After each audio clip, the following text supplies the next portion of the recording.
एक बार की बात है कि यशोदा मैया प्रभु श्री कृष्ण के लिए मिलने वाले उलाहनों से तंग आ गईं और छड़ी लेकर कृष्ण की ओर दौड़ी।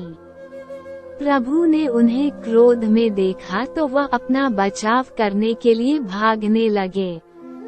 भागते भागते कृष्ण एक कुम्हार के पास पहुँचे।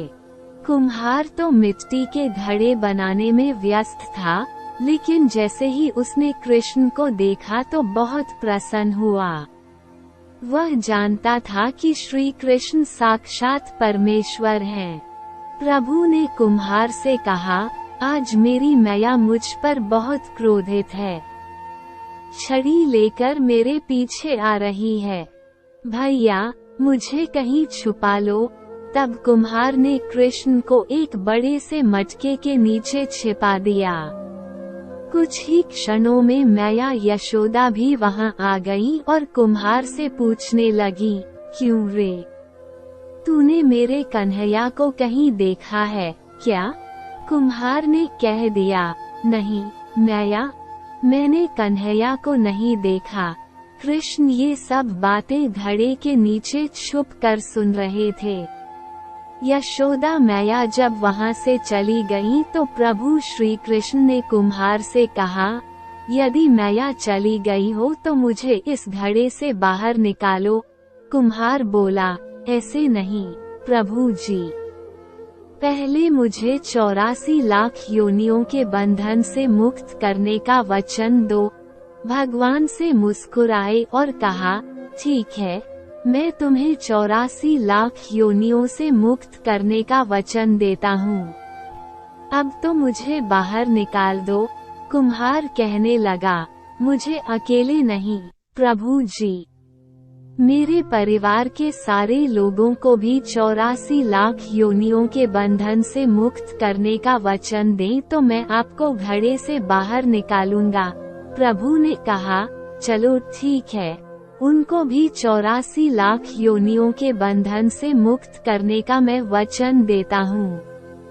अब तो मुझे घड़े से बाहर निकाल दो। फिर कुम्हार ने कहा, बस प्रभु जी, एक विनती और है, जिस घड़े के नीचे आप छुपे हो उसकी मिट्टी मेरे बैलों के ऊपर लाद के लाई गई है। मेरे इन बैलों को भी जन्म मरण के बंधन से मुक्त करने का वचन दें। भगवान ने कुम्हार के प्रेम पर प्रसन्न होकर उन बैलों को भी 84 लाख योनियों के बंधन से मुक्त होने का वचन दिया। प्रभु बोले, अब तो मुझे घड़े से बाहर निकाल दो। तब कुम्हार ने कहा, अभी नहीं भगवान, बस एक अंतिम इच्छा और है। जो भी प्राणी हम दोनों के बीच के इस संवाद को सुनेगा, उसे भी आप 84 लाख योनियों के बंधन से मुक्त करने का वचन दो तो मैं आपको इस घड़े से बाहर निकाल दूंगा। कुम्हार की प्रेम भरी बातों को सुनकर प्रभु बहुत खुश हुए और उसकी इस इच्छा को भी पूरा करने का वचन दिया।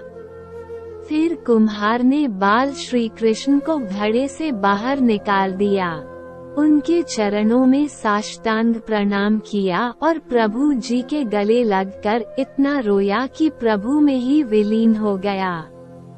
जरा सोच करके देखिए, जो बाल श्री कृष्ण 7 कोस लंबे चौड़े गोवर्धन पर्वत को अपनी कानी अंगुली पर उठा सकते थे तो क्या वो एक घड़ा नहीं उठा सकते थे?